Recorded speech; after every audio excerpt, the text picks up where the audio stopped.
The Beatles on the Vintage Rockin' Pop Shop. You know, in 1985, Capitol Records announced that for the very first time, they were going to release an album of archival, unreleased studio material, an album called Sessions. And at the 11th hour, the album was pulled. Why that happened and what led to that album in the first place is the topic of our discussion today. My guest is Beatles author and expert Robert Rodriguez, who's written several books about the Beatles, including the recent solo in the 70s. And Robert, I think to begin discussing this topic, we have to go back and take a look at what Capitol was doing with the Beatles catalog in the 70s. I mean, they had compilation albums like Rock and Roll Music, also Got to Get You Into My Life, released as a single, the Beatles Live at the Hollywood Bowl. It seemed like they were intent on pumping out product. Yes, and the Red and the Blue albums had done so well in 73. Right. Once 76 rolled around and they took full control of the back catalog and didn't need the Beatles' approval for anything, they saw, hey, we can replicate what we did not only with the Red and the Blue albums, but by that time what they'd done with the Beach Boys double compilations as well. Right. They'd been very, very successful, and all they needed was a hook. And in that case, rock and roll music sort of suggested itself as up-tempo Beatle, it's sort of semi-standards that hadn't made the Red and the Blue albums like, I Saw Her Standing There, Twist and Shout, alongside all this other, up-tempo rock and roll stuff, because that, sort of set the table for then doing a ballads collection, which they then did in 77. Right, and I think the dry run for what would have been the Beatles Sessions album was the Beatles Rarities compilation. Absolutely. Yeah. Yes. And I think that was around the time where they started getting a lot more cognizant of what exactly they had in the vaults, because there was, when they put that together, and, we're talking the American 1980 release, right, that actually, one-upped what had been the British iteration, which merely wanted to scoop up the non-album tracks, which there were a considerable number in Britain. And it made very little sense to put out that collation in America when all that stuff was readily available for the most part. So it was, as I talk about in my 2.0 book, it was really bootleggers that kind of forced the hand of Capitol to think deeply about what they were going to put together for that Beatles Rarities record that would actually make sense for the American fans. And that is what they did. And it did fairly well, considering it was really kind of a niche collection. It wasn't really going to swing for the fences. There's some really arcane stuff on there. But by the end of 1980, they already were making plans to put out as a single, Leave My Kitten Alone and How Do You Do It? Right. And that would have been, those were tracks that ended up on Sessions, but the death of John Lennon was what canceled that. And they're not wanting to be seen as exploiting his death to, have another wave of Beatle sales. So they kind of sat on that and tried to figure out, what best to do with what they had. And I guess it was in the early 80s that they had John Barrett going through the EMI tapes and just cataloging the stuff to see exactly what they had, what kind of outtakes or alternates might possibly be worth releasing. And so it started to take shape as something that maybe could sustain itself as a single disc collection. And that was how Sessions started coming into being. And there were press releases, right? I mean, this was a go. Yeah, it absolutely was. Keep in mind at that time, Paul was on CBS in America. And, they technically didn't need anybody's approval at that point to do whatever they wanted. But at the same time, they were trying to woo him back because they knew that Paul was dissatisfied with his CBS deal. So ultimately, not to get too far ahead of ourselves, I think that they had kind of an eye on what would Paul's reaction be to this while they were putting it together. The track list for this album has been circulating among collectors for years. In fact, I have it right in front of me now on the internet. Is this the official track list for the Sessions album? Well, there definitely was a track list that was put together, and I'm sure up until the last minute it might have been provisional, but, you're familiar with the New York Times writer Alan Posen. Right. He had gotten in touch with them when this project was still in the formative stages, and they had made an agreement that he would write the liner notes for it. And they were giving him, they're being very much keeping their cards close to their vest. They didn't want to really give him too much of a listen to it, but they did give him the running order so that he could write about it intelligently. And what he found was that, their sequencing made no sense to him at all in terms of it starting out with Come and Get It, and it's going back and forth in time. And he's like, well, how do I write the notes to this? Because I can't even lay out a chronological story of the band's development when you're jumping all over the place. And their response to that was, well, our marketing guys said, we got to start with a strong track. And, chronologically, Besame Mucho is the oldest track, but we can't really lead off with that because it's pretty weak.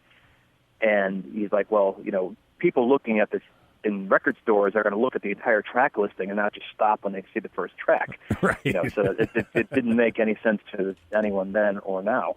But, there was all kinds of decisions made that even, the thing, I guess, that's a good thing that didn't come out at the time was that it was so attuned to the prevailing tastes and not the historic accuracy. There was edits made all over the place.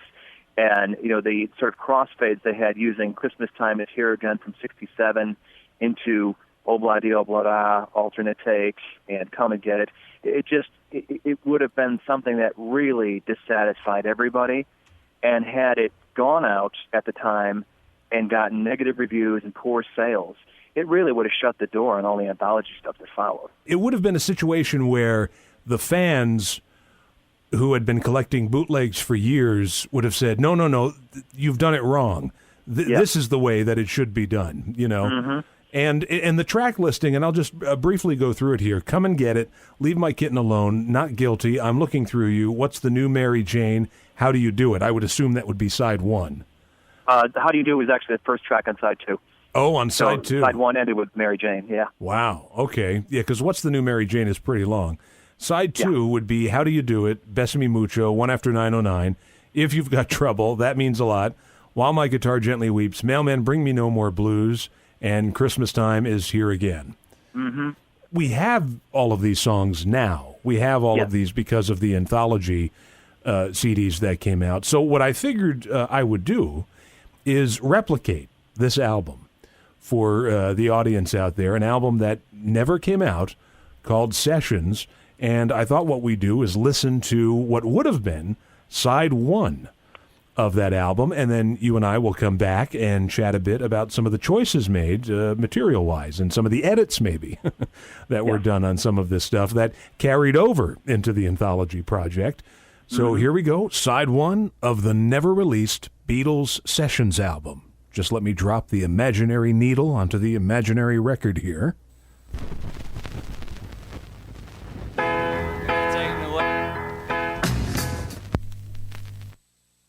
Well, there you go, with the help of some record sound effects there to make it sound like the needle was dropping on the record and we were listening to an actual album. We heard the first side of the unreleased Beatles Sessions album from 1985, starting off with Paul McCartney's demo version of Come and Get It, later given to Badfinger, Leave My Kitten Alone, an outtake from the Beatles for Sale sessions, George Harrison's Not Guilty, an outtake from the White Album, which was edited for this release, I'm Looking Through You, an alternate version, and What's the New Mary Jane, also an outtake from the White Album, and another track that was edited. Taking into consideration the hodgepodge nature of how that album side was put together, with a song from this era up against a song from that era, I can understand where Alan Kozin would have trouble, trying to link all this stuff together.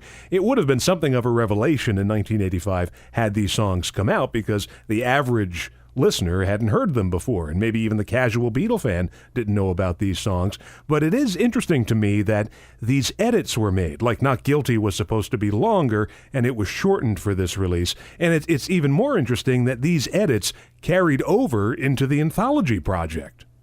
And I would have thought by that time that the criteria would have been swayed more toward getting the historic accuracy down, especially as it was sort of the counterpart to the video documentary going on at the same time.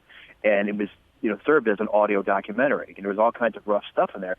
But, they created any number of outfakes, as it were, with the anthology project as well. So seemingly that was not even a qualm they had about putting this stuff out, changing what the Beatles recorded. Well, if I can play devil's advocate here, or Apple's advocate, I think that their line of reasoning was, in order to make these versions that were coming out on the Anthology CDs, and specifically Anthology 2, that's the CD that has the most doctored versions of songs, I think they thought if they didn't fly in a solo from one take onto a rhythm track of a different take and create this whole new version of Lucy in the Sky with Diamonds or Penny Lane or what have you, that just on their own, these unreleased takes weren't interesting enough, and they had to combine a bunch of them to make them commercially viable. But it shows their repeated pattern of splitting the difference when it comes to stuff between satisfying the hardcore fans and making something that could be as commercial as possible.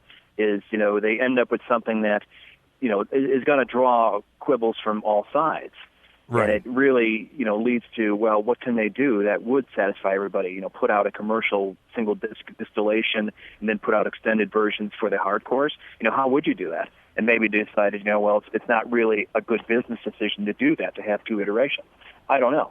I mean, I think about, there's any number of archive labels out there, Collector's Choice and Rhino Handmade and such, that they know they're putting out stuff that's for a niche audience and it's not going to sell hundreds of millions of copies. It might sell in the 4 figures or the 5 figures, and that's perfectly fine. They're set up for small pressing runs to satisfy the people that want that stuff unadulterated. They were thinking of these anthology records as hit albums or potential hit albums, and the strangest thing happened when the first anthology album came out. And by the way, we're not knocking the anthology series because obviously it was a step up in terms of sound quality. These tracks had been circulating, a lot of them on bootlegs for years, and now we got them in pristine, albeit sometimes edited and doctored versions, but, pristine quality. But so many people watched the Beatles Anthology and ran out and bought Anthology 1 and were disappointed because they thought they were getting, I don't know why they thought this, but they thought they were getting a greatest hits album and came away disappointed. If you go to a used record store, go to the used CD section, and you'll see it's littered with copies of Anthology 1. Right. It's a very curious, with the first volume of that, the decisions they made as far as putting that thing together. I mean, I see, with all the hype that they're building around Free as a Bird, as this Beatles reunion of sorts, and, just how they made this an event. You remember all the stores that at midnight would be selling it, everybody lining up. I mean, it was a very exciting time. But then they put together this issue, this double CD that's like a semi-documentary, with all the spoken word stuff on it that, granted, okay, you've got CD players, so you can skip over this, but it didn't make a lot of sense like that. They could have easily skipped that stuff and just made it all music, made it a listening experience, or put out a single disc distillation of each one. And that's what they should have done. The music. That's what they really should. They did that with the Lennon Anthology. The Once Upon a Time. It made perfect sense. Yeah, they should have put out to promote Free as a Bird, a single disc of the best of the what was going to be on the 3 anthology series. Yeah. With Free as a Bird as your first or last track on the album. And you would have satisfied everybody, and then then you could have released your Anthology 1 collection, and your hardcore fans would have gone out and bought that anyway. Right. And there wouldn't have been confusion in the marketplace, which is what happened with Anthology 1. No, you could have made a very strong single disc collection out of all the rareness and cool stuff on there that would have made sense and sounded fabulous. Right. Made a lot of people happy. And since they're always thinking about what's going to go over commercially, there was a way that they could have satisfied the hardcore fan and hit the commercial jackpot, put out a deluxe version of each Beatles record where one disc has the mono and stereo of the original album, and then you've got a disc or two of outtakes and alternate takes. In fact, I almost wish they would have done that in 2009 with the remasters. That absolutely makes sense. Yeah. Put the stereo and the mono together side by side, which they, at least through Rubber Soul, they can do on a single disc, Right. And then a second disc of the accompanying single tracks that came with these releases alongside whatever EP tracks might have been around. And then certainly they've got enough demo material, enough alternates, any of that stuff that the fans find so fascinating.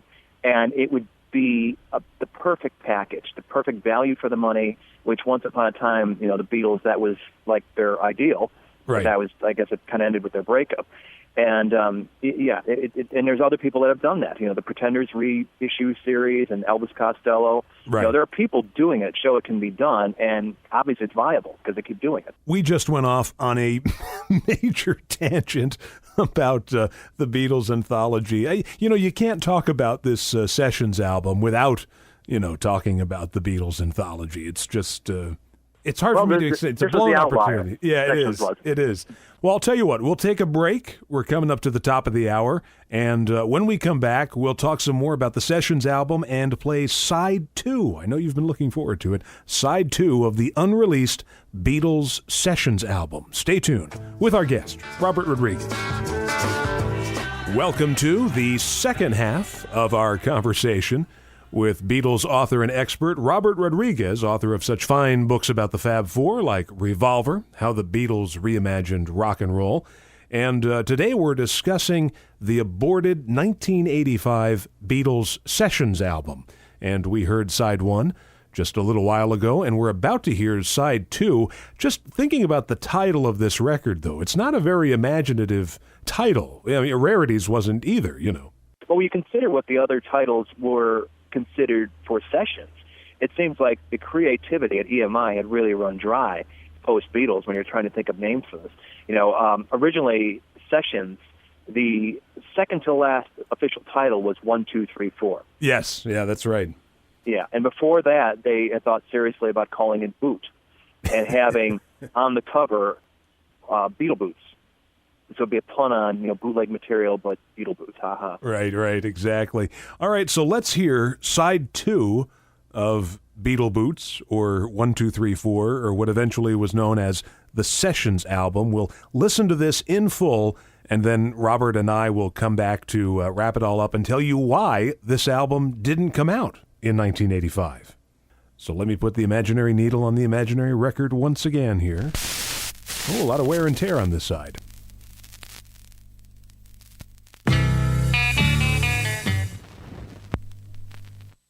Well, there you go. Side 2 of the Beatles Sessions album, had it come out in 1985. Now, I should mention, for the sake of historical accuracy, that the version of Christmastime Is Here Again that we just heard would have been shorter on the album. That was a longer version from the Free as a Bird CD single. As we mentioned, Beatles author and expert Robert Rodriguez and I, these songs wound up on the Anthology project, either on Anthology's Volume 1s, 2, and 3, or, as I mentioned, the Free as a Bird single. So, running down what we heard for Side 2 of Sessions, How Do You Do It, of course, Besame Mucho from the Beatles' first session at EMI, One After 909, If You've Got Trouble, an outtake from Help, That Means a Lot, also an outtake from Help, an acoustic version of While My Guitar Gently Weeps, Mailman Bring Me No More Blues, an outtake from the Get Back / Let It Be sessions, and, of course, Christmastime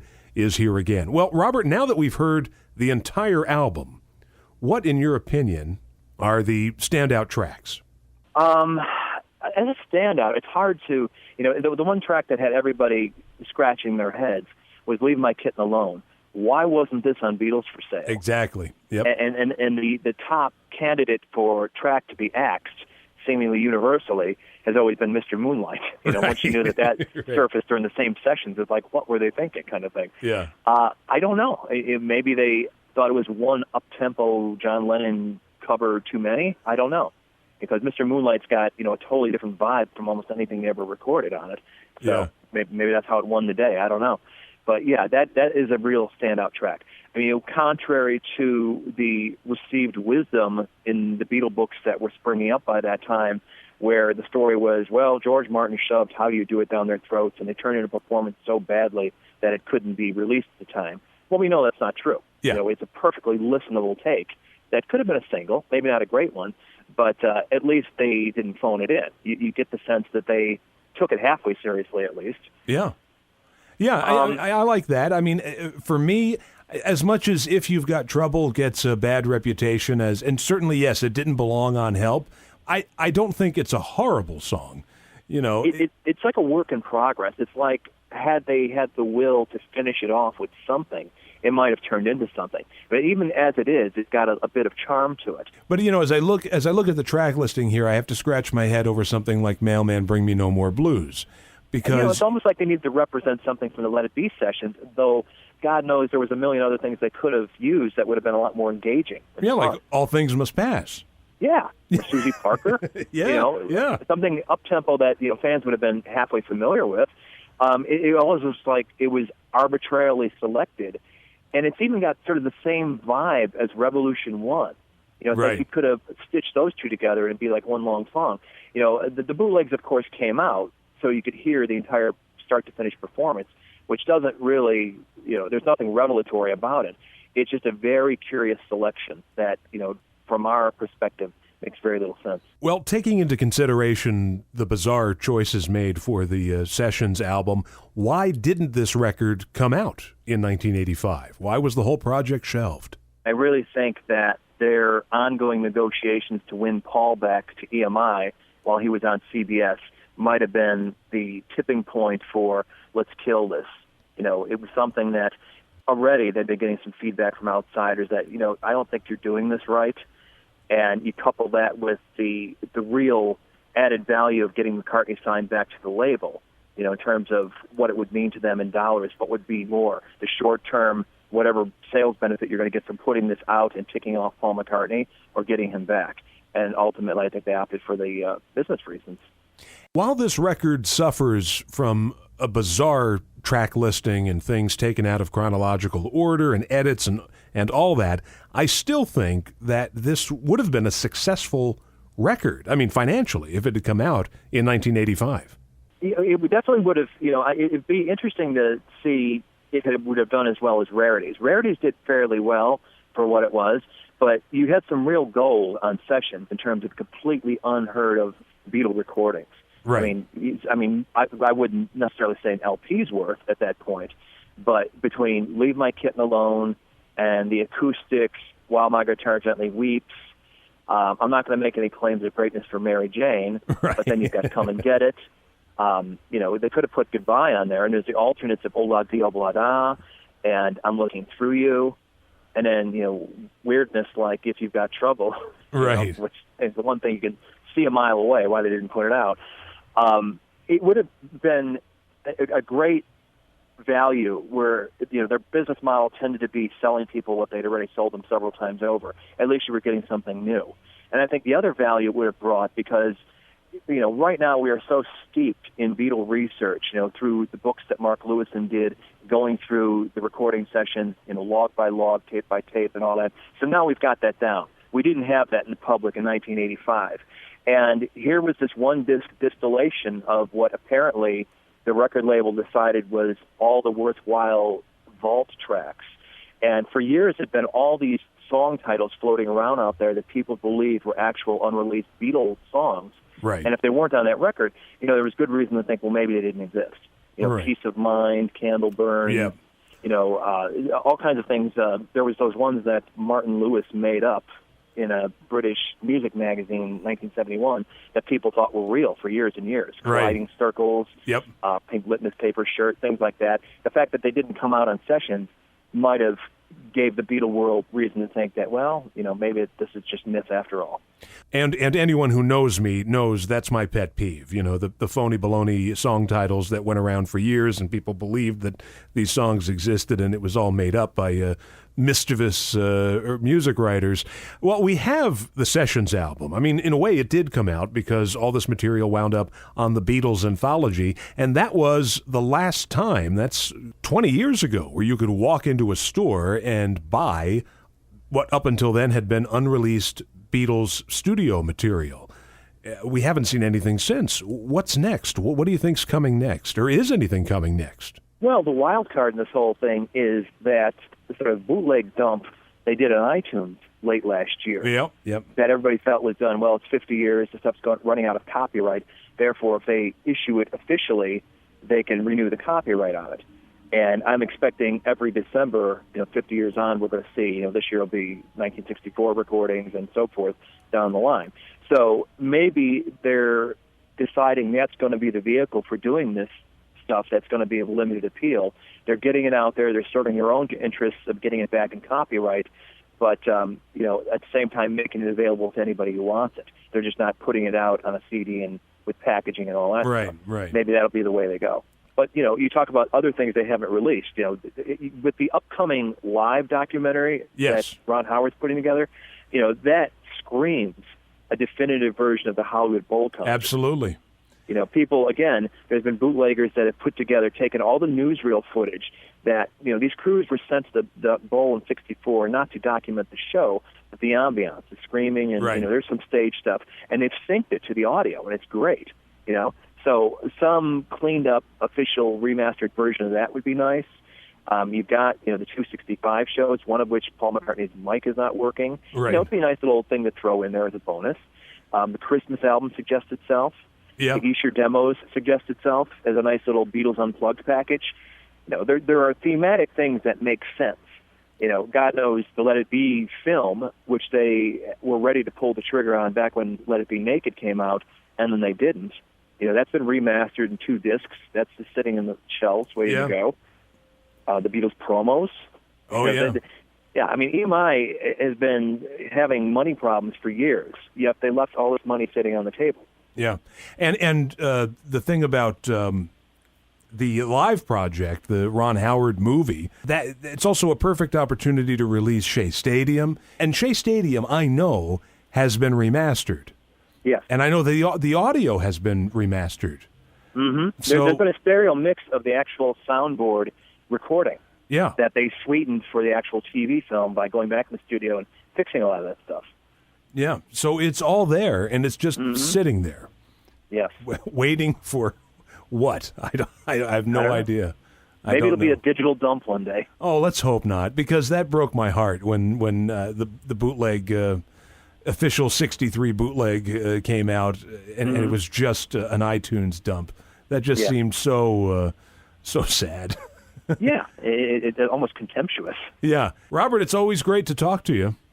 Well, thanks for having me. Always great fun. And I know you've got your own show dedicated to the Beatles. Tell us what's going on with that.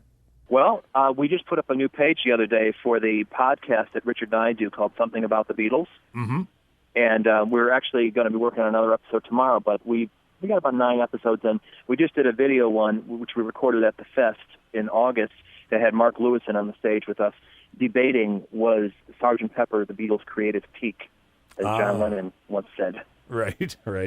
Yeah, it's a great episode. Yeah, I heard that episode. A lot of fun. A lot of good discussion there. All right, Robert, thanks so much. Well, thank you, man.